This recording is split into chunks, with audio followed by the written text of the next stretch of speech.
날씨가 많이 춥기 때문에 하여튼 건강도 조심하시기 바라고요. 오늘 모든 것을 주께 맡기다 사도행전 21장 7절에서 14절의 말씀을 통해 말씀을 증거하고자 합니다. 네, 최근에 미국 필로신학교 석자 교수인 이학준 교수가 한국에 와서 세미나를 했는데요. 그가 이런 얘기했습니다. 교회와 신학이 살아남으려면 신자유주의를 넘어서는 새로운 상상력이 필요하다. 이렇게 그가 말했습니다.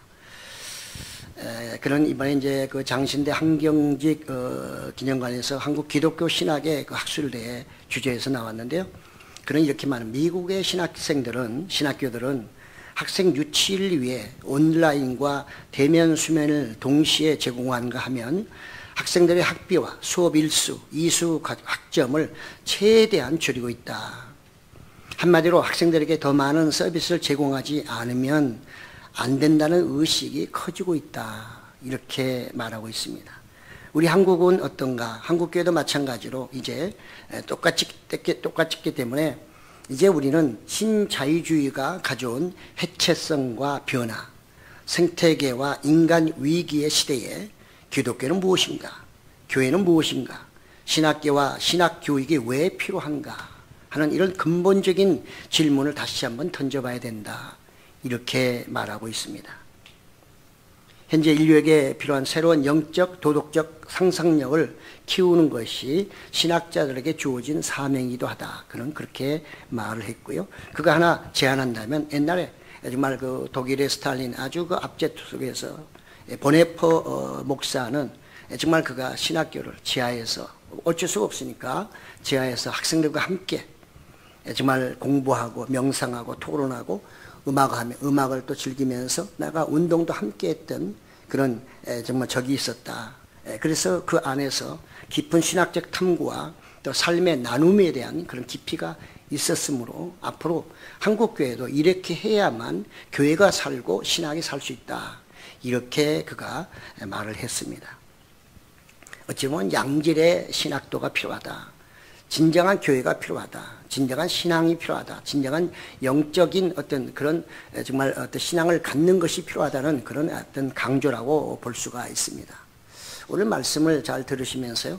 우리는 늘 하나님의 말씀을 늘 듣고 읽고 또 여러 가지로 부딪히죠. 근데 그 가운데서 나의 반응은 어디 있냐 하는 것입니다. 이 반응에 따라서 내가 하나님께 영광을 돌릴 수도 있지만 하나님의 영광을 가릴 수도 있다는 것. 큰 것이 아니지만 그럴 수 있다는 것을 오늘 본문을 통해서 우리가 또 한번 생각해 볼 필요가 있다고 생각이 되어집니다.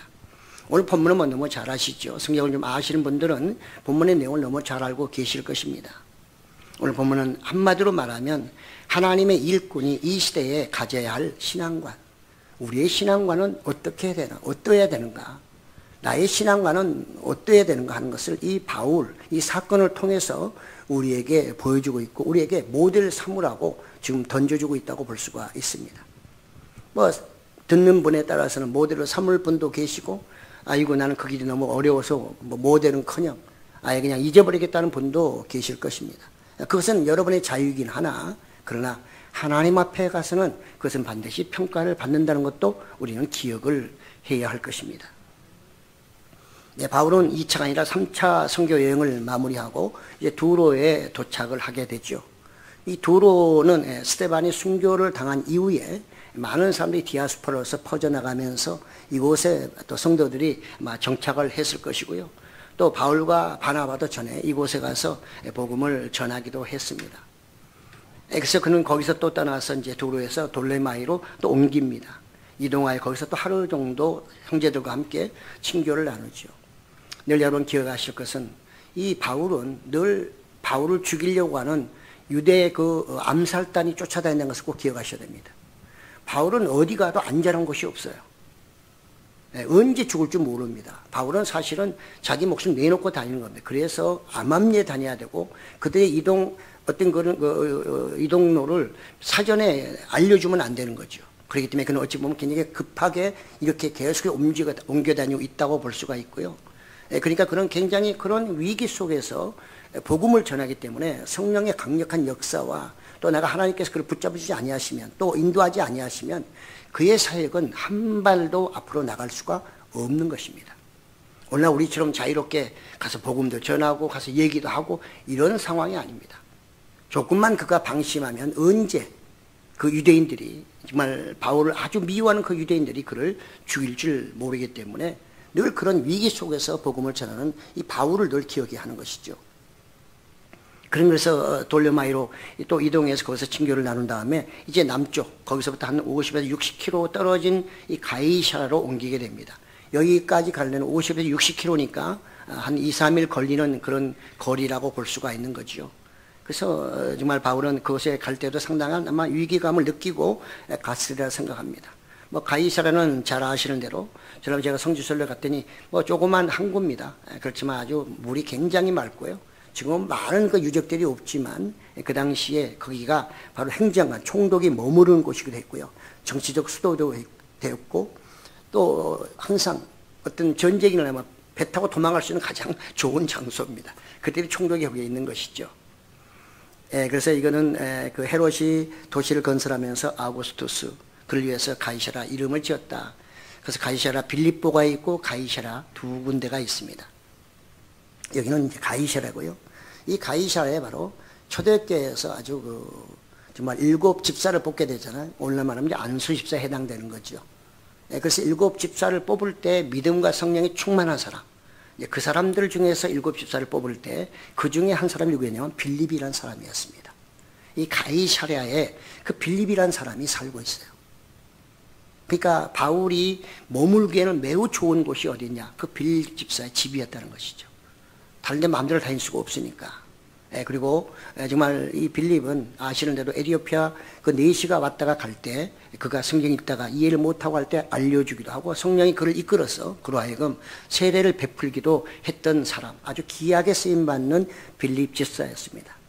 우리는 그가 20년 그 이후에 디아스포라로 인해서 그가 흩어졌을 것이고 그래서 그가 학자들 말에 의하면 이 가이사랴로 가서 20년 정도 사역을 하고 있는 중이었다. 이렇게 말하고 있습니다. 그러니까 이렇게 하나님께서 처음 이렇게 쓰임을 받기 시작해서 그 후에도 오랜 시간 동안 하나님께 귀하게 쓰임 받는다고 하는 것은 참 하나님의 크신 은혜라 하지 않을 수가 없는 것이죠. 그런 아버지의 정말 좋은 믿음 안에서 그런 성장했기 때문에 딸들은 4명이나 있었지만 거기에 그들은 예언 사역을 하는 그런 딸들 그리고 또 결혼을 하지 아니한 처녀들이었습니다. 바울을 통해서 혼자서 사역을 결혼하는 것보다는 하지 않고 사역을 하는 것이 훨씬 좋겠다 이런 말을 들어서 그들이 결혼을 하지 않았는지는 모르겠으나 어쨌든 그 당시에는 그들이 아버지와 함께 이 복음 사역을 하면서 특히 하나님이 주신 성령의 감동에 따라서 예언을 하는 그런 사역을 감당했음을 알 수가 있고요. 그러니까 이 가정은 참으로 은혜가 넘치고 믿음이 충만한 그런 가정이라고 볼 수가 있습니다.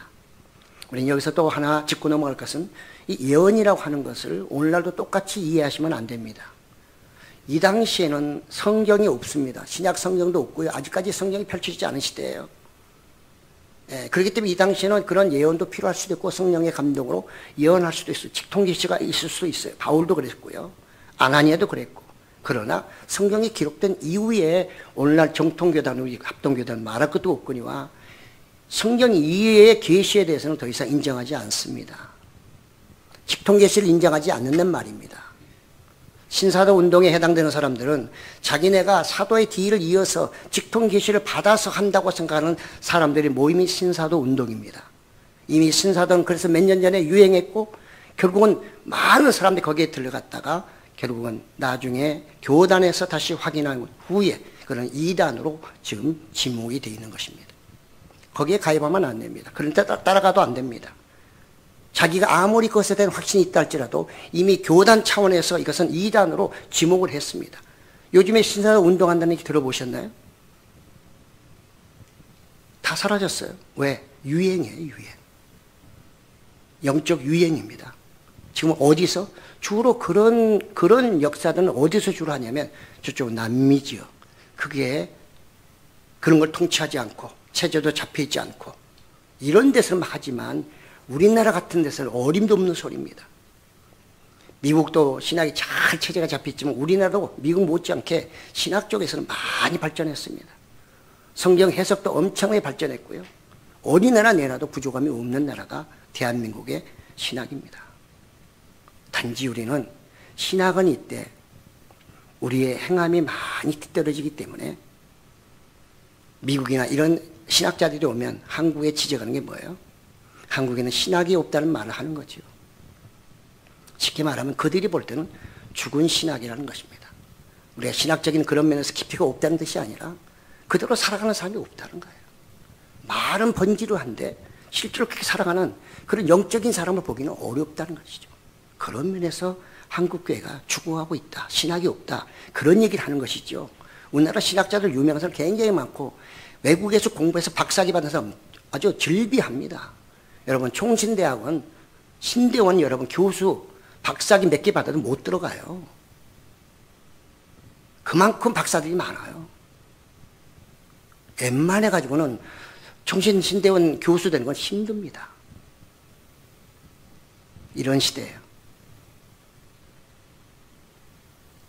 그래서 그런 어떤 교단이나 또는 어떤 종교단체 또는 이단협회에서 이런 거에서 그런 것을 한번 지목하면 그걸 그대로 따라줘야 되는 거죠. 그렇지 않으면 자기도 모르는 사이에 자꾸 그쪽으로 들어가게 되는 것입니다. 그렇기 때문에 여기서 말한 예언은 이 시대와는 다른 겁니다. 우리는 성경 66권을 갖고 있어요. 하나님의 직통 계시를 받은 사람들이 성령의 감동으로 써놓은 이 계시책을 갖고 있기 때문에 이 이상 하나님의 섭리에 대해서는 더 이상 직통 계시가 필요 없습니다. 이 말씀 붙잡고 기도하면 성령께서 역사하시고 그래서 그분이 필요하면 치료하시지만 필요하지 않는 사람을 치료하실 필요는 없어요. 예수님께서도 모든 사람 다 고쳐주지 않았어요. 모든 사람 다 고쳐주지 않았잖아요. 여러분 다 아시잖아요. 성경에 다 나와 있잖아요. 근데 그걸 왜 우리가 다 하려고 그러죠? 왜 우리 마음대로 모든 건 누구든지 다 고칠 수 있다고 왜 자기가 예언하죠? 자기가 왜 그것을 선포하죠? 선포만 하면 되는 겁니까? 아니잖아요. 왜 우리는 이런 분별력이 떨어집니까?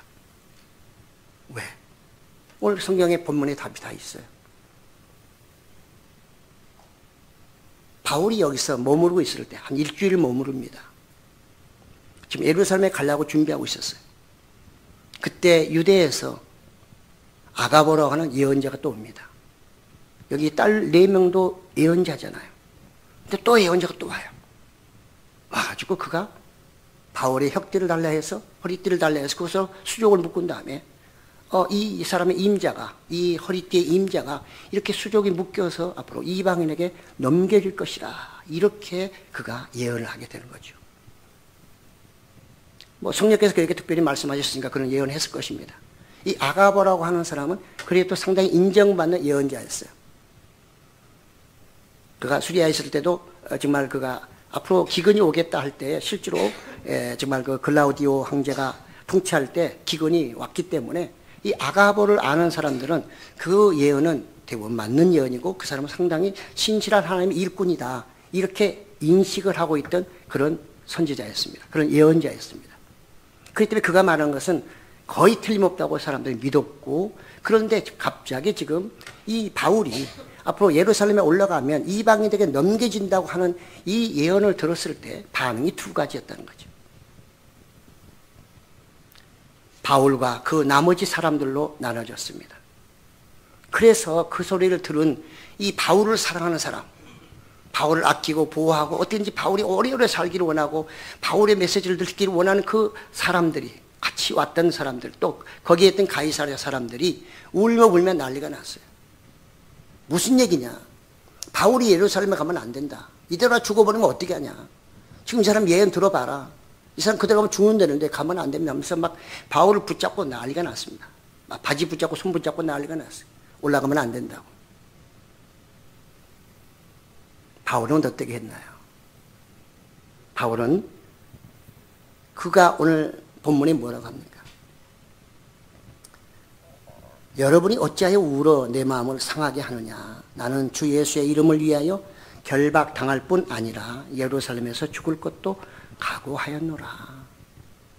그들의 울음을 그치게 하고 그들이 우는 것은 오히려 자기 마음을 더 아프게 하는 것이므로 나는 이미 결정했고 나는 이 가기로 됐고 이 길을 가야 되는 사람인데 울 필요가 없다. 오히려 기도해주고 위로해주고 나를 위해서 기도해달라. 이런 의미로 그가 말을 했죠. 그러면 우리가 여기서 또 어떤 분들은 그러면 아니 아가보에게 성령이 임해가지고 예언을 했는데 그럼 바울은 성령이 하신 예언을 거부한 겁니까? 성령을 해방한 겁니까? 이렇게 질문할 수도 있죠. 그렇죠. 또 바울은 어떤 근거로 계속해서 예루살렘에 가야 된다고 그거 주장할까요? 바울은 전도하고 돌아오는 길에 이 에베소 장로들을 중간에서 만나게 되죠. 밀레도라는 데서 만나게 되고요. 왜 거기까지 갈 시간이 없으니까. 그래서 그 에베소 교회를 부탁합니다. 내가 이제 예루살렘에 가게 되면 어떤 고난 고통이 있을지 모르겠다. 내가 이게 마지막일 수다. 당신들하고 나하고 이제 마지막 인사가 될 수도 있으니 또 주께서 성령께서 나에게 이렇게 말씀하셨으므로 내가 지금 예루살렘에 가는 길에 당신을 꼭 부탁하는 이 교회 정말 부탁한다. 이 교회를 잘 좀 이렇게 섬겨서 좀 은혜가 충만한 그런 교회가 꼭 되게 해달라. 이렇게 그 장로들에게 부탁을 하니까 그 장로들이 울면서 보내죠. 하여튼 잘 가시라 하면서 서로 껴안고 울고 눈물을 흘리는 그런 장면이 사도행전 20장에 나옵니다. 그때 그가 이렇게 말하죠. 20장, 사도행전 20장 22절에 제가 설명한 그 내용이에요. 보라, 이제 나는 성령에 매여 예루살렘을 가는데 거기서 무슨 일을 당할는지 알지 못하노라. 오직 성령이 각 성에서 내게 증언하여 결박과 환난이 나를 기다린다 하시나 내가 달려갈 길과 주 예수께 받은 사명 곧 하나님의 은혜의 복음을 증언하는 이 일을 마치려 하면은 나의 생명조차 조금 더 귀한 것으로 여기지 아니하노라. 이미 그는 다 알고 있어요. 아가보의 예언 이전에 그는 벌써 알고 있습니다. 하나님의 사도행전 또 19장에서도 네가 그곳에 예루살렘에 가서 그 고난을 당하고 네가 마지막에는 어디까지 가야 되느냐? 넌 로마까지 가야 돼. 그게 너의 사역의 마지막이야. 하나님은 성령을 통해서 바울에게 이미 그렇게 말씀하셨는데 지금 이 가이사라의 정말 사람들이 또 자기를 따라왔던 사람들이 아가보의 이 예언을 듣고서 깜짝 놀래가지고 바울을 못 가게 막 그냥 만류하는 그런 모습 속에서 바울은 아니다. 그들 오히려 책망하듯이 그들의 눈물을 감추게 하고 눈물을 그치게 하고 그 다음에 내가 가야 된다 하는 그 말을 하고 있다는 것이죠. 우리는 항상 연약합니다. 우리는 부족하고요. 또 우리의 어떤 분별력도 순간적으로 떨어질 때가 있어요. 순간적으로. 날씨가 추우면 뭐가 정말 엉망이듯이. 그래서 누구든지 장담할 수는 없습니다. 자기에게 오는 건 누구든지 장담할 수는 없으나 과연 이런 상황이 왔을 때 여러분들은 무엇을 선택하시겠습니까? 하나님이 여러분이 말씀하신 그대로 끝까지 가기를 여러분 선택하실 것입니까? 아니면 옆에 사람들이 많은 사람들이 자기를 만류하고 가면 안 됩니다. 선생 같은 사람이 가면 안 되고 우리에게 더 말씀을 가르쳐줘야 되고 더 오래 사셔야 되고 이렇게 막 옆에서 붙잡을 때에 여러분들은 어떤 걸 선택하실 것 같습니까? 모르죠. 그때 가봐야 알지. 지금은 여러분들은 나도 바울처럼 선택할 거예요 라고 대답할 수 있지만 그 현실에 부딪히면 그렇게 대답하는 것은 매우 어렵습니다. 그 순간적으로 사람의 머리가 빙 돌고요. 그 다음에 자기가 죽을 거 생각하니까 가서 잡힐 거 생각하니까 아찔하고 늘 자기를 죽이려고 쫓아다니는 사람도 있는데 그것뿐만 아니라 감옥에 갇혀버린다면 내 인생이 여기서 끝나는 거 아닌가? 이런 생각 얼마나 할 수 있을까요? 많이 할 수밖에 없잖아요. 바울은 그 길을 택하지 않고 끝까지 예루살렘으로 가는 하나님께 성령께 자기에게 말씀하신 그 말씀을 지키고 또 지키기를 원했고 그래서 그 길을 가겠다 해서 그들의 모든 것을 다 물리쳤던 이 바울의 신앙을 볼 수 있습니다. 그러면 우리는 바울이 이 아가보의 예언을 성령의 역사를 무시해버렸나? 이렇게도 생각할 수 있잖아요. 천만의 말씀이요. 그러니까 우리가 착각하면 성령 무시했다. 너는 성령 무시했어. 이렇게 함부로 말할 수 있지만 천만의 말씀이요. 그는 듣는 사람에 따라 다른 거예요. 그걸 어떻게 듣느냐에 따라서. 그 옆에 있는 사람들은 아가보가 일부러 유대에서 와서 그런 예언을 했으니 바울이 이 정말 예루살렘에 올라가면 안 된다는 쪽으로 예언을 했을 거로 생각하고 바울을 가지 못하게 했지만 바울은 반대로 들은 거죠. 다시 아가보를 통해서 예루살렘을 가게 되면 그런 환난과 고통이 기다리고 있다는 것을 확인시켜 줌으로써 바울은 더 단단한 각오를 가지고 다시 다짐하면서 가게 하는 사건이었단 말이죠. 아가보는 자기가 예언을 했지만 이 바울에게 당신 가지 말아야 됩니다라고 말한 적은 한 번도 없어요. 그냥 그거 하나님께서 자기 말씀하시는 거, 성령께서 말씀하시는데 그냥 그 얘기만 한 거예요. 가라 가지 말라 한 게 아니에요. 그거는 자기가 할 얘기가 아닙니다. 그건 하나님이 하셔야지. 이미 하나님은 바울에게 너는 무조건 예루살렘 가서 그 환난을 겪어야 되고 그래서 너는 거기서 또다시 로마로 가야 된다는 것까지 말씀하셨단 말이죠. 여기서 만약에 바울이 순간적으로 좀 자기가 유리하게 이 말씀을 내가 해석해버리면 얼마 전까지 하나님이 나한테 그렇게 말씀하셨는데 성령이 나에게 그런 감동을 주셨는데 갑자기 하나님 스케줄이 바뀌었나 보다. 그래서 내가 바꿔야지. 알아서 당신들 말 내가 안 가겠어. 내가 다시 저쪽으로 도망가겠어. 라고 할 수도 있는 거지요. 천만의 말씀이요. 성령은 한 분이기 때문에 그분의 말은 이 사람한테 다르고 저 사람에게 다를 수가 없어요. 아가보를 통해서 하는 말도 맞는 말이고 바울을 통해서도 맞는 말씀입니다. 선택은 누가? 바울이 해야 하는 거죠. 그렇습니다. 하나님은 우리의 선택을 무시하지 않습니다. 에덴 동산부터 시작해서 생명과와 선악과를 주시고 너 따먹지 마. 아예 손을 묶어버리면 안 따먹었을 거 아니에요. 하나님은 우리를 그렇게 로봇으로 만들어 놓고 그렇게 하지 않습니다. 자유의지를 주시고 네가 나를 사랑하는지 네가 내 말을 잘 듣는지 내가 한번 너를 시험해 보리라. 그리고 시험에 걸려들고 말았어. 바울은 작은 예수라고 우리가 말하듯이 그는 정말로 부끄럽지 않은 그의 믿음을 지켰던 거죠. 바울은 어떻게 해서 이런 단단한 믿음을 가질 수가 있었을까요? 물론 그는 우리보다도 훨씬 더 정말 영적인 체험을 많이 한 사람이죠. 부활하신 예수님을 만남으로 유대교에서 기독교로 개종한 사람이고 또 하늘도 갔다 왔고 또 성령을 통해서 다양한 역사도 많이 일으켰던 그런 사람입니다. 여러분 그렇다고 그런 능력을 그분을 통해서 많이 행했다고 그가 변질 안 되고 그가 다른 것을 선택 안 할까요? 아닙니다. 우리 엘리야도 아시잖아요. 850명 죽여놓고도 나중에는 이세벨 한마디에 그는 두려워서 떨잖아요. 그게 인간이에요. 인간은 아무것도 아니에요, 여러분. 하나님의 영이 나를 주관하고 그분이 나에게 능력을 주지 아니하시면 한순간 우리는 겁덕에 불과한 겁니다. 이거를 인식이 못하고 이걸 깨닫지 못하면 바울 같은 선택하지 않고 옆에 다른 사람들을 생각하는 그런 선택을 순간적으로 하게 되는 거예요. 근데 그건 뭐예요, 결국은? 그거는 실패고 멸망입니다. 하나님의 뜻을 거역하는 것이고 하나님의 가시는 모든 길을 해방하는 해방자가 되고 마는 것입니다. 바울은 이걸 너무 잘 알고 있어요.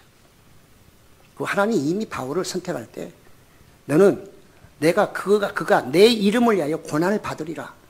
아나니에게 그렇게 말씀하셨고 계속해서 또 로마로도 가야 된다. 너는 예루살렘 가야 된다는 얘기를 성령께서 계속 말씀하셔. 왜? 이런 일을 당했을 때 넘어지지 말라고. 시험 들지 말라고.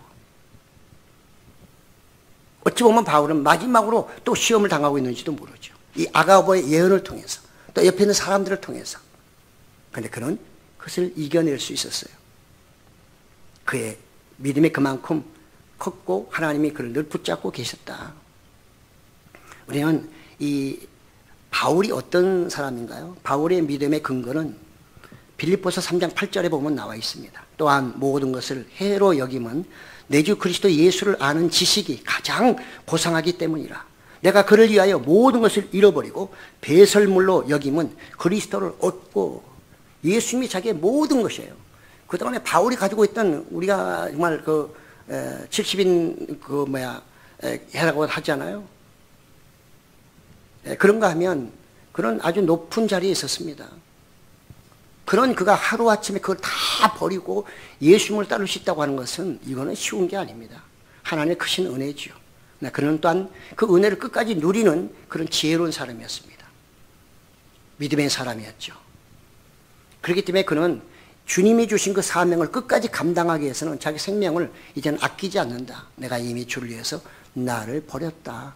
이런 신앙관을 갖고 있었기 때문에 그가 어떤 어려움, 위험 이런 예언을 한다 할지라도 그 예언이 그의 신앙의 길을 막아버리거나 방해하지 못한다는 것이죠.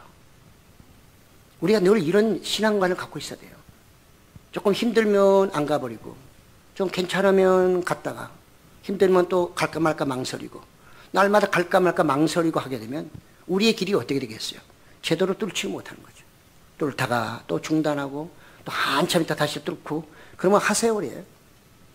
우리는 베드로와 예수님의 과정을 이 상황을 그대로 생각해 볼 수가 있잖아요. 예수님도 하나님께서 한 번, 두 번 예수님이 말씀하지 않았어요. 내가 십자가를 지리라는 것도 예수님도 한 번 얘기하신 게 아니라 3번 이상 말씀하셨어요. 뭐하러 그렇게 말씀하실까요? 그는 하나님이 자기에게 주신 사명이고 그걸 자꾸 사명을 많은 사람이 선포해야 그걸 지을 수 있는 것입니다. 예수님 스스로에게도. 그래서 겟세마네 동산에 가서도 그렇게 기도를 하셨던 것이고 또 베드로 앞에서 또 제자들 앞에서 내가 십자가를 져야 되겠다 라고 이제는 아주 궁극적으로 어떤 타이밍이 다 왔을 때 그렇게 말씀하실 때 베드로가 얼마나 예수님을 사랑해요. 베드로만큼 예수님 사랑하는 사람도 없을 거예요.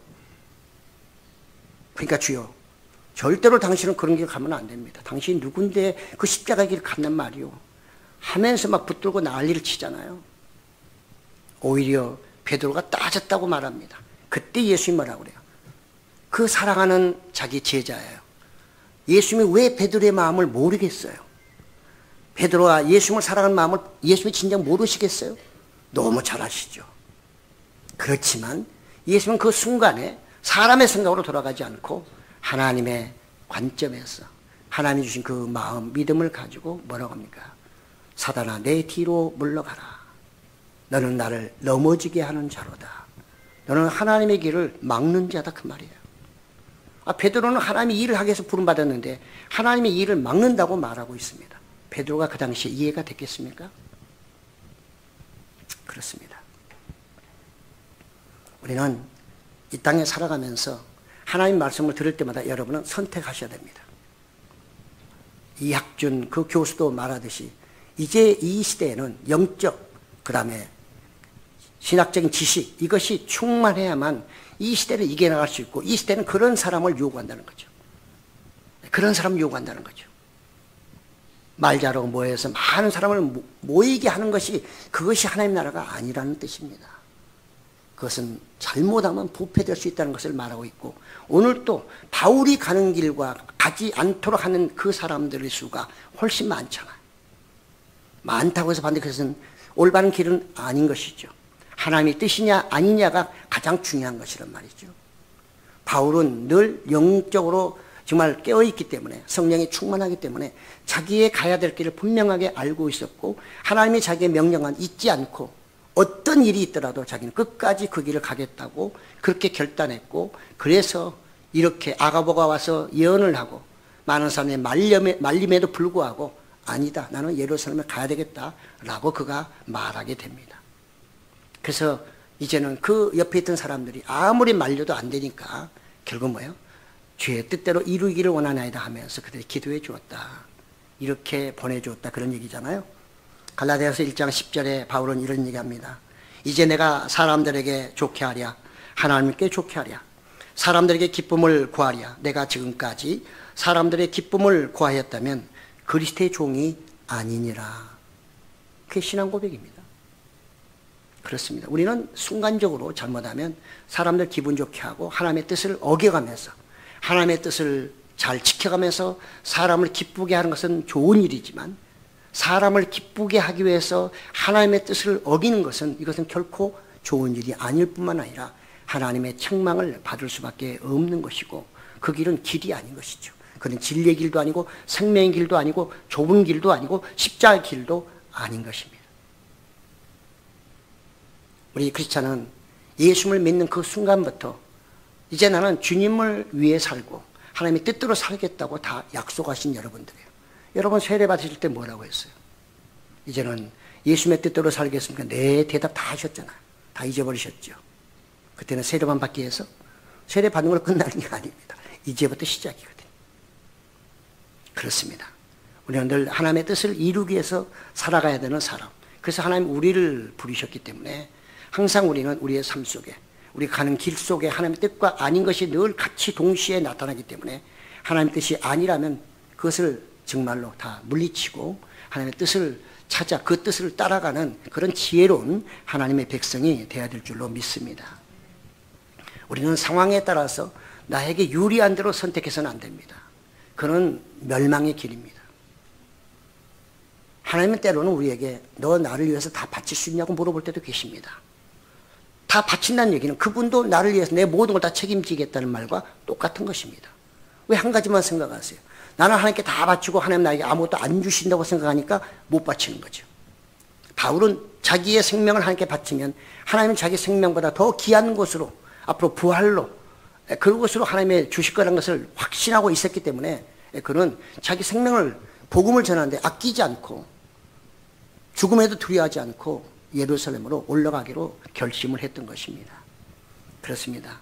그래서 우리는 정말 예수님의 그 겟세마네 동산 내 뜻대로 마옵시고 아들의 뜻도 있긴 하지만 그렇지만 하나님 아들의 뜻대로 하지 마시고 하나님의 섭리가 만약에 제 뜻으로 깨어진다면 제 뜻을 완전히 부셔버리고 그것을 무시해버리고 아버지 뜻대로 하옵소서. 이게 겟세마네 동산의 기도입니다.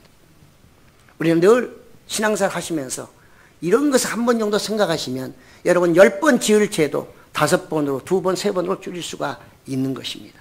그래야 좀 주님 앞에서도 부끄러움이 없고 주님도 여러분을 더 안아주시고 사랑하는 자요. 넘어지면 또 이렇게 세워주면서 또 내 손을 붙잡으면서 이렇게 세워주시고 힘과 또 지혜와 능력을 주시고 다시 뛰어가게 하시지 않겠습니까? 그렇습니다.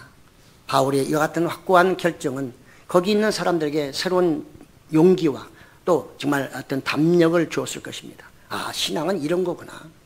우리가 가는 이 십자가의 길은 이렇게 가는 것이구나. 그들은 또 바울을 통해서 많은 것을 배우게 되었을 것입니다. 그렇습니다. 바울이 가는 곳에는 전도지입니다. 믿는 사람끼리 있어도 그가 가는 곳에는 전도지고 선교지고 나가서 정말 자기가 받은 은혜를 증언하는 증언 장소였던 것을 우리가 잘 알 수 있습니다. 실제로 하나님께서 나중에 바울이 예루살렘에 가서 그 예언대로 그가 감옥에 들어갔다가 나중에 재판을 받기 위해서 이제 가는 길에 가이사랴에 다시 가게 되죠. 거기서 2년을 머무르게 돼요. 그러니까 가이사랴에 있는 사람들은 바울을 2년 동안 가서 옥중에 있는 바울을 만날 수가 있었겠지요. 우리는 내일 일을 모르는 것입니다.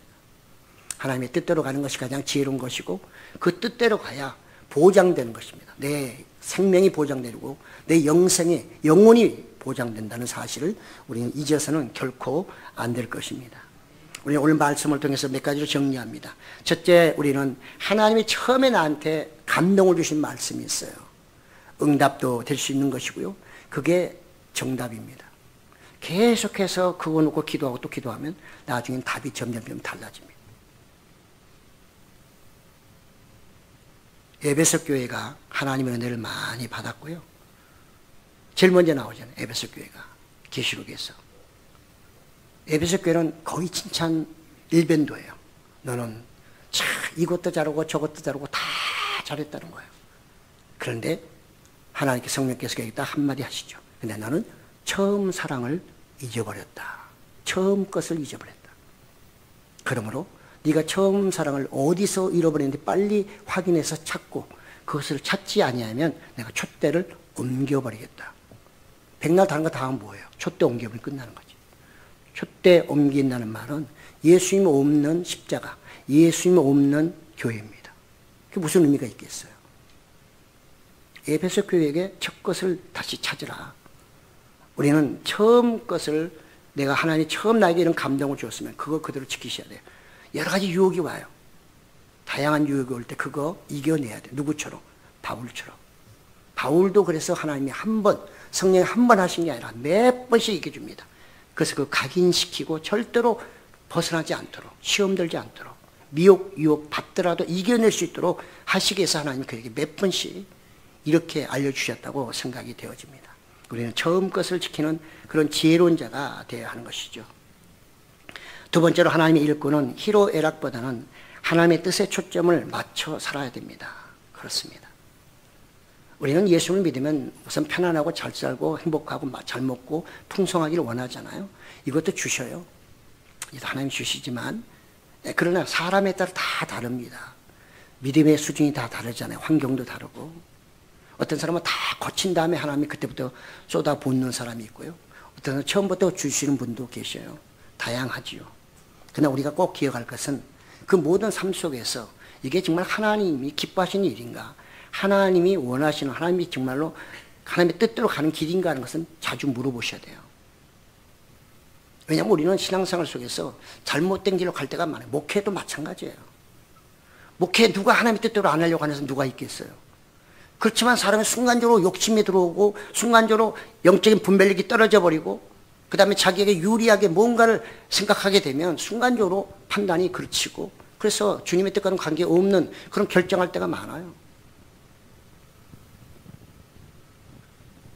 그렇기 때문에 우리는 하나님의 뜻대로 갈 때, 말씀대로 살 때 실패할 수도 있어요. 또 성공할 수도 있어요. 그래서 우리에게는 혼돈이 올 수 있으나 끝까지 말씀을 붙잡고 나가면 그건 승리하게 되는 길이고 성공하는 길이라는 거 성경이 우리에게 보여주고 있잖아요. 그때 우리는 어떤 상황 속에서도 가장 우리가 최선의 길은 뭔가 하나님의 말씀을 붙잡고 나아가는 것이 그것이 최선의 길이다. 그것이 하나님의 뜻대로 가는 길이다. 이렇게 생각하고 가는 것이 우리 신앙인이 가야 될 자세라는 것입니다. 마지막으로 하나님을 내 쪽으로 끌지 말고 내가 하나님 쪽으로 가야 합니다.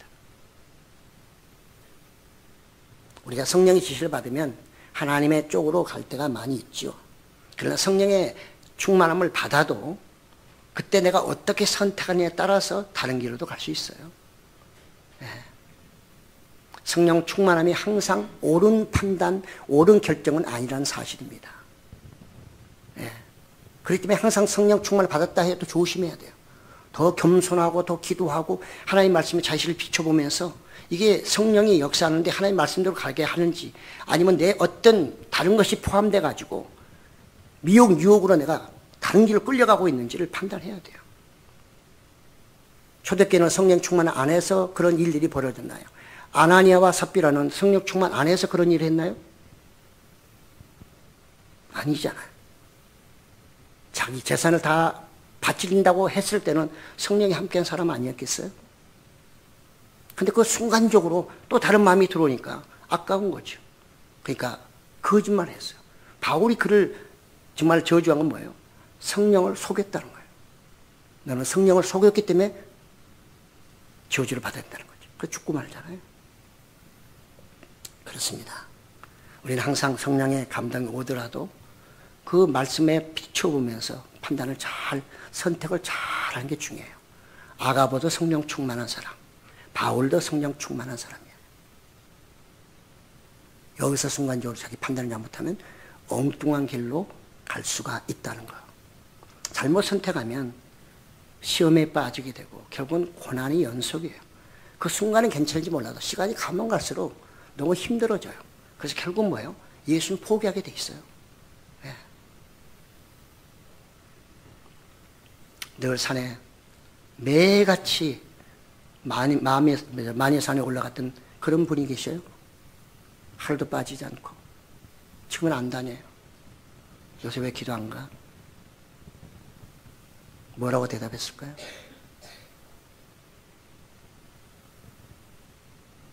사랑하는 성도 여러분,